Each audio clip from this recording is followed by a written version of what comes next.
ಈ ಸಂಘಟನೆಗೆ ಬಂದಿಂದೆ ನನಗೆ ದೇವರು ಬುದ್ಧಿನೂ ಕೊಟ್ಟ, ನನಗೆ ಶಕ್ತಿನೂ ಕೊಟ್ಟ, ಮನೆನೂ ಮಾಡ್ಕೊಂಡೆ. ನನ್ನ ಮಟ್ಟಾಗ ನನ್ನ ಮಗನ ಮಟ್ಟಾಗ 2 ಗಂಡು ಮಕ್ಕಳು ಅದಾರ. ಇದ್ದ ಅಭ್ಯಾಸನೂ ಕಲ್ಸಾಕತ್ತೀನಿ ರೀ. ನನ್ನ ಮೊಮ್ಮಕ್ಕಳು ನನ್ನ ಮಕ್ಕಳು ಬಂದ್ರೆ ಗೌಡ್ರ ಮನೆಗೊಳಗೆ ಬರೀ 5 ರೂಪಾಯಿಗೆ ನಾನು ಜೀವನ ಮಾಡಿದ್ದೆ. ನಮ್ಮ ಭಾಗದ ದೇವ್ರು ಅಂತಲೇ ನಾನು ಅಂತೀನಿ. ನಮ್ಮ ಕಷ್ಟ ಪರಿಹಾರ ಮಾಡಿರೋದು ನಮಗೆ ಎನ್ನಾರ್ಜಿನ. ಎಲ್ಲೇ ಹೋದ್ರೂ ಕೀಳ ಜಾತಿಯಾಗಿ ಎತ್ತಿ ಕೊಡುತ್ತಿದ್ದರು. ಬಾಯಿಯಲ್ಲಿ ಹೋದ್ರೇ ನೀರು ಎತ್ತಿ ಹಾಕೋದು, ಮತ್ತು ಎಲ್ಲೇ ಬುತ್ತಿ ಕಟ್ಕೊಂಡು ಹೋದ್ರೂ ನಮಗೆ ದೂರವಾಗಿ ಕುಂತು ನಮಗೆ ಅವಕಾಶ ಕೊಡ್ತಾ ಇದ್ದಿಲ್ಲ. ಕೂಲಿ ಕಾರ್ಮಿಕ ಬಂದ ಮೇಲೆ ನಮಗೆ ಎಲ್ಲ ಥರದಿಂದನೂ ನಮಗೆ ಇದಾಗಿದೆ. ಕೂಲಿ ಕಾರ್ಮಿಕರನ್ನು ಕರ್ಕೊಂಡೋಗಿ ಒಂದು 10 ಜನ 15 ಜನಗಳು 100 ಜನಗಳು ಕೆರೆಯಲ್ಲಿ ಕರ್ಕೊಂಡೋಗಿ ಕೆಲಸ ಮಾಡಿಸಿ ನಾನು ಅವರಿಂದ ಬದಲಾವಣೆ ಆಗಿ ಚೆನ್ನಾಗಿದ್ದೀನಿ ಸರ್. ಇವಾಗ ನಮಗೆ ರಾಮ್ಜಿ ಬೇಡ, ಮಹಾತ್ಮ ಗಾಂಧೀಜಿನೇ ಬೇಕು ಅಂತ ನಾವು ಕೇಳ್ತಾ ಇದ್ದೀವಿ ಸರ್. ಕೇಳಿಬಿಟ್ಟು ನಮಗೆಲ್ಲ ಅನುಕೂಲ ಮಾಡಿಕೊಟ್ಟು ಈ ಕೆಲಸ ನಮ್ಗೆ ಮುಂದುವರಿಸ್ಕೊಡ್ಬೇಕಂತ ನಾವು ಕೇಳ್ಕೊತಾ ಇದ್ದೀವಿ. ಕೇಂದ್ರ ಸರ್ಕಾರ VBG ರಾಮ್ಜಿ ಮಾಡಿ ನಮ್ಮನ್ನು ಮತ್ತು ಮೊದಲಿನ ಥರ ಜಾತಿ ಭೇದ ಭಾವ ಮಾಡಲಿಕ್ಕೆ ಇವತ್ತು ಸಿದ್ಧರಾಗಿ ನಿಂತಿದೆ. ಅವತ್ತು ಹೇಗಿತ್ತಲ್ಲ ಇವತ್ತು ಹಾಗೆ ಇರಬೇಕು. ಇವರು ಬದಲಾಗಬಾರ್ದು, ಮಹಿಳೆಯರು ಬದಲಾಗಬಾರ್ದು ಅಂತ ಹೇಳಿ ಇವತ್ತು ಒಂದೊಂದ ಕಾಯ್ದೆಯನ್ನು ಜಾರಿಗೆ ತರಲಿಕ್ಕತ್ತೈತಿ. ಅದನ್ನು ನಾನು ಖಂಡಿಸ್ತೇವೆ.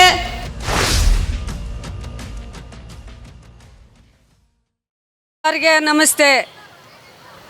ನನ್ನ ಹೆಸರು ರೇವಮ್ಮ, ವಿಜಯನಗರ ಜಿಲ್ಲೆ ಕೊಟ್ಟೂರು ತಾಲೂಕು. ಒಂದಾನೊಂದು ದಿವಸದಲ್ಲಿ ನಮಗೆ ಉದ್ಯೋಗ ಖಾತ್ರಿ ಇಲ್ಲದಾಗ ದೇವರಾಗಿ ಬಂದ ಪುಣ್ಯಾತ್ಮ ದೇವರು ನಮ್ಮ ಪಾಲಿಗೆ. ನಾವು ಗೌಡ್ರ ಮನ್ಯಾಗ ಸಗಣಿ ಬೆಳಿತಿದ್ವಿ. ನನ್ನ ಗಂಡ ಬೇಸಾಯಕ್ಕೆ ಹೋಗ್ತಿದ್ದ. ನನ್ನ ಮಕ್ಕಳು ಸಗಣಿ ಹಿಡ್ಕೊಂಬಂದು ಅವರು ಬಟ್ಟೆ ಬರಿ ಒಗೆದು 1.5 ರೂಪಾಯಿ 5 ರೂಪಾಯಿ ಕೂಲಿ ಮಾಡಿ ಜೀವನ ಮಾಡಿದ್ದಿದ್ದು ಬಡ ಜೀವ. ಸಾರು ಬಂದು ದೇವರಾಗಿ ಬಂದು ಇಂಥ ಮಣ್ಣಾಗ ಕುಂತ್ಕೊಂಡು ಎಲ್ಲರನ್ನೂ ಕರ್ಕೊಂಬರಿ ಮಲ್ಲೇಶ್ ಸಾರು ಕರ್ಕೊಂಬಂದು ನಮಗೆ ತರಬೇತಿ ಕೊಟ್ಟಂಥ ನಮ್ಮ ಭಾಗದ ದೇವರು ಅವರು. ಇವತ್ತಿನ ಕಾಲದಾಗ ನಾನು ಮನೆ ಕಟ್ಟಿಕೊಂಡು ನನ್ನ ಮಕ್ಕಳು ಮದುವೆ ಮಾಡಿ ಅಭ್ಯಾಸನೇ ಇಲ್ಲ ನನ್ನ ಮಕ್ಕಳಿಗೆ. ಈ ಸಂಘಟನೆಗೆ ಬಂದಿಂದೆ ನನಗೆ ದೇವರು ಬುದ್ಧಿನೂ ಕೊಟ್ಟ, ನನಗೆ ಶಕ್ತಿನೂ ಕೊಟ್ಟ, ಮನೆನೂ ಮಾಡ್ಕೊಂಡೆ. ನನ್ನ ಮಟ್ಟಾಗ ನನ್ನ ಮಗನ ಮಟ್ಟಾಗ 2 ಗಂಡು ಮಕ್ಕಳು ಅದಾರ. ಇದ್ದ ಅಭ್ಯಾಸನೂ ಕಲ್ಸಾಕತ್ತೀನಿ ರೀ. ನನ್ನ ಮೊಮ್ಮಕ್ಕಳು ನನ್ನ ಮಕ್ಕಳು ಬಂದ್ರೆ ಗೌಡ್ರ ಮನೆಗೊಳಗೆ ಬರೀ 5 ರೂಪಾಯಿಗೆ ನಾನು ಜೀವನ ಮಾಡಿದ್ದೆ. ನಮ್ಮ ಭಾಗದ ದೇವ್ರು ಅಂತಲೇ ನಾನು ಅಂತೀನಿ. ನಮ್ಮ ಕಷ್ಟ ಪರಿಹಾರ ಮಾಡಿರೋದು ನಮಗೆ ಎನ್ನಾರ್ಜಿನ. ಆದರೂ ನಾವು ಸತ್ರೂ ನಾವು ಬಿಡೋದಿಲ್ಲ, ಹೌದಲ್ಲ?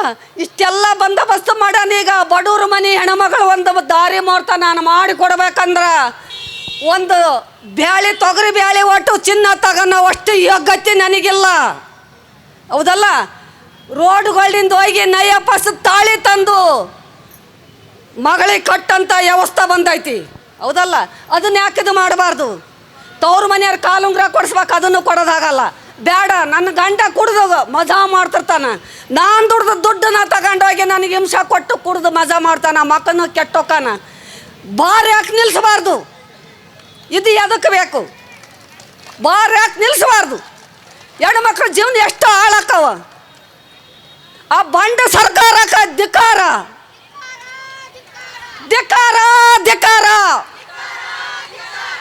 ಬಂಡ ಸರ್ಕಾರಕ್ಕೆ ಧಿಕ್ಕಾರ. ರಾಮಜಿ ಅಳಿಸಿ ಉದ್ಯೋಗ ಖಾತ್ರಿ ಉಳಿಸಿ. ಎಲ್ಲರಿಗೂ ಧನ್ಯವಾದಗಳು. ನಾನು ಯಾದಗಿರಿ ಜಿಲ್ಲೆ ಹುಣಸಗಿ ತಾಲೂಕು ಅಗರಟಿ ಗ್ರಾಮದಿಂದ ಬಂದಿದ್ದಳು. ದಲಿತ ಆದ ಒಂದು ಹೆಣ್ಣು ಮಗಳು. ಮತ್ತು ನಮಗೆ ಎಲ್ಲೇ ಹೋದ್ರೂ ಇದು ಕೂಲಿ ಕಾರ್ಮಿಕ ಬಂದ ಮೇಲೆ ನಮಗೆ ಭಾಳ ಒಳ್ಳೆಯದಾಗಿದೆ ಅಂತ. ಮತ್ತು ನಮಗೆ ಎಲ್ಲೇ ಹೋದ್ರೂ ಕೀಳ ಜಾತಿಯಾಗಿ ಎತ್ತಿ ಕೊಡುತ್ತಿದ್ದರು. ಬಾಯಿಯಲ್ಲಿ ಹೋದ್ರೇ ನೀರು ಎತ್ತಿ ಹಾಕೋದು, ಮತ್ತು ಎಲ್ಲೇ ಬುತ್ತಿ ಕಟ್ಕೊಂಡು ಹೋದ್ರೂ ನಮಗೆ ದೂರವಾಗಿ ಕುಂತು ನಮಗೆ ಅವಕಾಶ ಕೊಡ್ತಾ ಇದ್ದಿಲ್ಲ. ಕೂಲಿ ಕಾರ್ಮಿಕ ಬಂದ ಮೇಲೆ ನಮಗೆ ಎಲ್ಲ ಥರದಿಂದನೂ ನಮಗೆ ಇದಾಗಿದೆ. ಮೊದಲೇನು ಕೂಲಿ ಕಾರ್ಮಿಕ ಇತ್ತು, ಅದೇ ನನಗೆ ವಾಪಸ್ ಕೊಡಬೇಕು ಅಂತ ನಾನು ಎಲ್ಲರಿಗೆ ಬೇಡಿಕೊಡ್ತಾ ಇದ್ದೇನೆ. ನಾವು ದಲಿತರು ಅಂದರೆ ನಮ್ಮ ಭಾಳ ಕೀಳು ಭಾವನೆಯಲ್ಲಿ ನೋಡ್ತಿದ್ರು ಜನ. ಏನು ಅಂದರೆ ನಮ್ಮಲ್ಲಿ ಭೂಮಿ ಇರಲಿಲ್ಲ. ಭೂಮಿ ಇಲ್ಲ ಅಂತ ನಾವೇ ಮಾಡ್ತೀವಿ. ಭೂಮಿ ಇದ್ದರ ಮನೆ ಕೆಲಸಕ್ಕೆ ಹೋಗ್ತಿದ್ವಿ. ಅವಾಗ ಅವರಲ್ಲಿ ಏನು ಮಾಡೋರು, ನಮಗೆ ನೀರೂ ಸಹ ನಮಗೆ ಕೊಡ್ತಿದ್ದಿಲ್ಲ. ಏನಲ್ಲ, ನಮಗೆ ಕೈ ಹಿಡ್ಕೊಂಡು ನಾವು ಕುಡಿಬೇಕಾಯ್ತು. ಕೈ ಇಟ್ಕೊಂಡು ನಾವು ಬಗಸೆಯಲ್ಲೇ ನೀರು ಕುಡಿಬೇಕಾಯ್ತು. ಆ ಥರ ಊಟನೂ ಸಹ ಅವರೇ ಇಡ್ತಿದ್ರು. ಆದ ಕಾರಣ ನಾವು ಇದೊಂದು ಯೋಜನೆ ಬಂದಿದೆ, ನರೇಗಾ ಯೋಜನೆ ಬಂದಿದೆ ಅಂತ ಗೊತ್ತಾದ ಮೇಲೆ ಅವರ ಮನೆಯ ಕೆಲಸವನ್ನೆಲ್ಲ ಬಿಟ್ಟು ನರೇಗಾ ಯೋಜನೆ ಕೆಲಸ ಮಾಡ್ತಾಯಿದ್ವಿ. ನಮಗೆ ಕೈಯಲ್ಲಿ ನೀರು ಹಾಕಿದ್ರು ಅದೇ ವ್ಯಕ್ತಿಗಳಿಗೆ ನಮ್ಮನ್ನು ಇವತ್ತು ಕರೆದು ನೀರನ್ನು ಕೊಡ್ತಾರೆ. ಬಾರಪ್ಪ ತಿಂಡಿ ತಿನ್ನು ಅಂತ ಕರೀತಾರೆ. ಆ ಥರ ಪರಿಸ್ಥಿತಿ ಆಗಿದೆ ಈಗ. ಆದ ಕಾರಣ ನರೇಗಾ ಯೋಜನೆಯಿಂದ ನಾವು ಅವ್ರ ಮನೆ ಕೆಲಸ ಬಿಟ್ಟು ಭಾಳ ದಿವಸ ಹೋಯಿತು. ಆವಾಗ ನಮ್ಮನ್ನು ಹತ್ರಕ್ಕೆಲ್ಲರೂ ಕರೀತಾರೆ. ಈ ಎಲ್ಲ ಥರ ಸಮನಾಗಿ ಹಂಚಿಕೊಳ್ತಾ ಇದ್ದೇವೆ. ನಾವು ನರೇಗಾ ಕೂಲಿ ಕಾರ್ಮಿಕರಲ್ಲಿ ಒಂದು ಹಳ್ಳಿಯಲ್ಲಿ ಕೆರೆಯಲ್ಲಿ ಕೆಲಸ ಮಾಡುತ್ತಿದ್ದೇನೆ. ನಾನು ಕೆಲಸ ಮಾಡಿ ಫಸ್ಟು ನನಗೇನು ಕೆಲಸ ಇಲ್ಲದೇ ಮನೆಯಲ್ಲಿದ್ದೆ. ನಾನು ಮನೆಯಲ್ಲಿದ್ದು ಮಕ್ಕಳನ್ನ ಸಾಕೋದಕ್ಕೂ ಇನ್ನು ತುಂಬ ಅನುಕೂಲ ಇರಲಿಲ್ಲ. ನರೇಗಾ ಕೆಲಸಕ್ಕೆ ಹೋಗಿ ನಾನು ಕೆಲಸ ಮಾಡಿ ಕೂಲಿ ಕಾರ್ಮಿಕರನ್ನು ಕರ್ಕೊಂಡೋಗಿ ಒಂದು 10 ಜನ 15 ಜನಗಳು 100 ಜನಗಳು ಕೆರೆಯಲ್ಲಿ ಕರ್ಕೊಂಡೋಗಿ ಕೆಲಸ ಮಾಡಿಸಿ ನಾನು ಅವರಿಂದ ಬದಲಾವಣೆ ಆಗಿ ಚೆನ್ನಾಗಿದ್ದೀನಿ ಸರ್. ಇವಾಗ ನಮಗೆ ರಾಮ್ಜಿ ಬೇಡ, ಮಹಾತ್ಮ ಗಾಂಧೀಜಿನೇ ಬೇಕು ಅಂತ ನಾವು ಕೇಳ್ತಾಯಿದ್ದೀವಿ ಸರ್. ಕೇಳಿಬಿಟ್ಟು ನಮಗೆಲ್ಲ ಅನುಕೂಲ ಮಾಡಿಕೊಟ್ಟು ಈ ಕೆಲಸ ನಮ್ಗೆ ಮುಂದುವರಿಸ್ಕೊಡ್ಬೇಕಂತ ನಾವು ಕೇಳ್ಕೊತಾ ಇದ್ದೀವಿ. ಈ ನರೇಗಾ ಕೆಲಸ ನನಗೆ ಗೊತ್ತೇ ಇರಲಿಲ್ಲ. ಅದು ಬುಕ್ಸು ನನ್ನ ಹತ್ರ ಇರಲಿಲ್ಲ. ನಮ್ಮ ಅತ್ತೆ ಮಾವನು ಅವ್ರು ಕೆಲಸ ಮಾಡ್ತಾಯಿದ್ರು. ಆವಾಗ ಹೆಚ್ಚು ಕೆಲಸಗಳನ್ನ ಕೊಡ್ತಾ ಇರಲಿಲ್ಲ. ಈ ಕೂಲಿ ಕಾರ್ಮಿಕರ ಸಂಘಟನೆಯಿಂದ ಅದು ಹಂತವಾಗಿ ಬದಲಾವಣೆಗಳಾಯ್ತಾ ಬತ್ತು. ಜನರು ಸ್ವಲ್ಪ ಜನರ ಮಟ್ಟಿಗೆ ಮಾತ್ರ ಹಳ್ಳಿಗಳಲ್ಲಿ ಕೆಲಸ ಮಾಡ್ತಾಯಿದ್ರು, ಸರಿಯಾಗಿ ಕೂಲಿ ಬರ್ತಾ ಇರಲಿಲ್ಲ. ಆಮೇಲೆ ಈ ಗ್ರಾಕೋಸ್ ಕೂಲಿ ಕಾರ್ಮಿಕರ ಸಂಘಟನೆಯವರು ಅಲ್ಲಲ್ಲಿ ಪಂಚಾಯತಿಗಳ ಕಡೆ ಮೆಂಬರ್ಶಿಪ್ ಕಲೆಕ್ಟ್ ಮಾಡಿ ಅವ್ರನ್ನ ಒಂದು ಸಂಘಟನೆ ಭದ್ರಪಡಿಸಿ ಪಂಚಾಯತಿ ಕೇಳೋದಾಗಿರ್ಬೋದು, ಬುಕ್ಸ್ ಇಲ್ಲದವ್ರಿಗೆ ಬುಕ್ಸ್ ಆಗಿರ್ಬೋದು, ಮತ್ತು ವಯಸ್ಸಾದವ್ರನ್ನ ಕೂಲಿಗ ಈಗ ಗದ್ದೆಗಳ ಕಡೆ ಎಲ್ಲ ಕೆಲಸಕ್ಕೆ ಹೋಗ್ತಾಯಿದ್ರು. ವಯಸ್ಸಾಗಿರೋರು ಸಾಮಾನ್ಯವಾಗಿ ಯಾರೂ ಅವ್ರನ್ನ ಕರ್ಕೊತಾ ಇರಲಿಲ್ಲ. ಅಲ್ಲಿ ಒಂದು ದಿನಕ್ಕೆ 100 ರೂಪಾಯಿ ಆಗಿರ್ಬೋದು, 150 ರೂಪಾಯಿ ಅದೇ ಒಂದು ಕೂಲಿ ಇರ್ತು. ಈ ನರೇಗಾದಲ್ಲಿ ಹಂತವಾಗಿ ಕೂಲಿ ಹಣ ಜಾಸ್ತಿ ಆಯ್ತಾ ಇದ್ದಾಗ ಅಲ್ಲಿ ಸರ್ಕಾರದಿಂದ ಅವ್ರಿಗೆ ಒಂದು ಬುಕ್ಸ್ಗಳಿಗೆ ಅವ್ರಿಗೆ ಕೆಲಸ 100 ದಿನ ಕೆಲಸನೂ ಇರ್ತಿತ್ತು.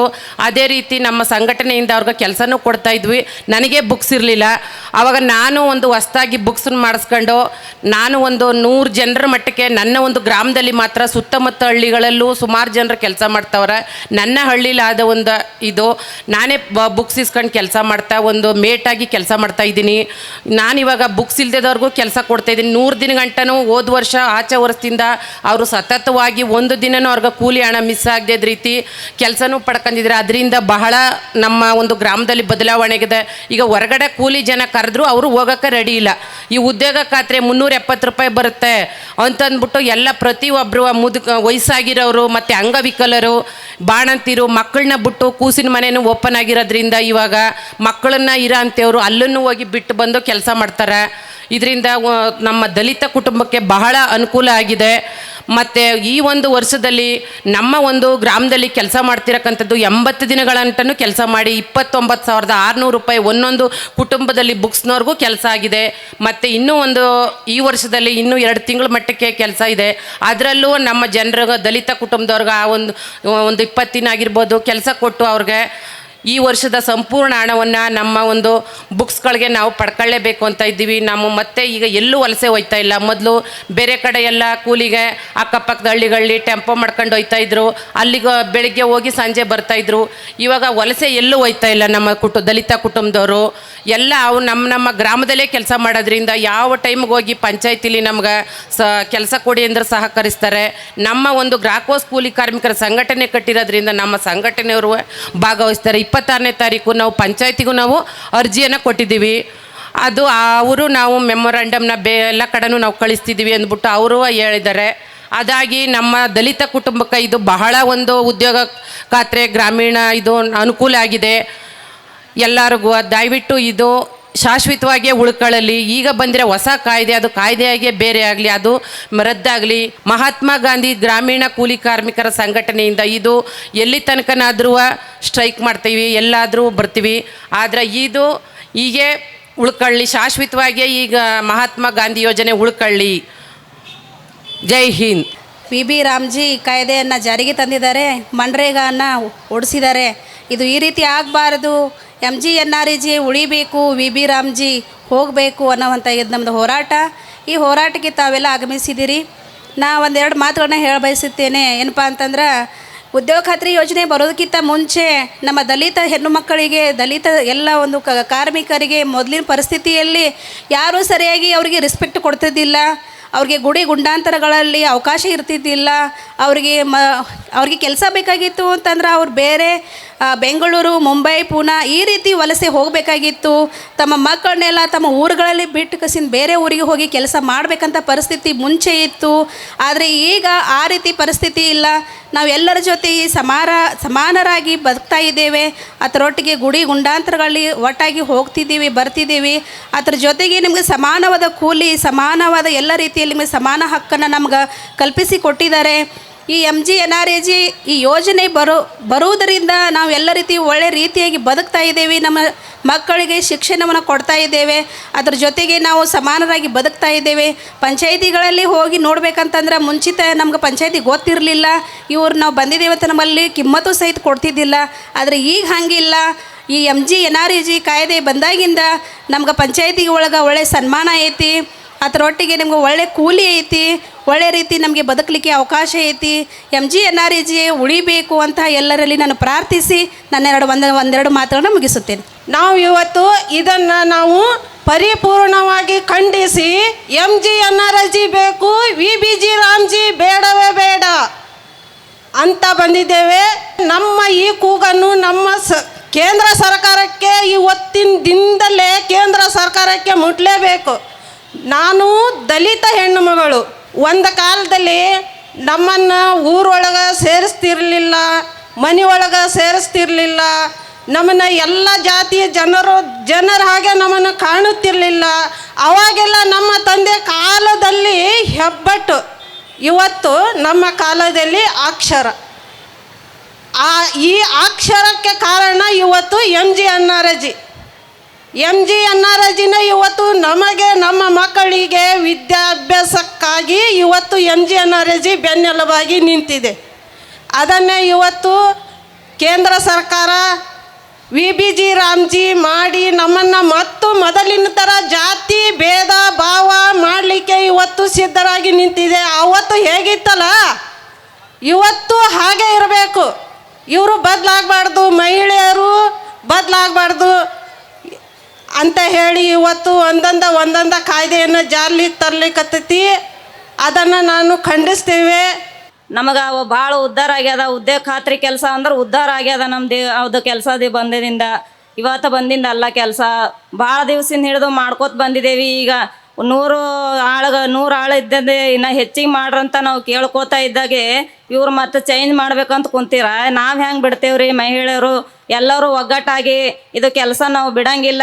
ಅವ್ರು ಏನೇ ಒಂದು ಮಾಡಿದ್ರೂ ನಾವು ಒಗ್ಗಟ್ಟಾಗಿರಬೇಕು.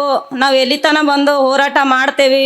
ನಾವು ಇದು ಕೆಲಸ ಬಿಡಂಗಿಲ್ಲ ಅಂತ ಇವೆರಡು ಹೇಳಿ ನಾನು ಮಾತು ಮುಗಿಸ್ತೇನೆ.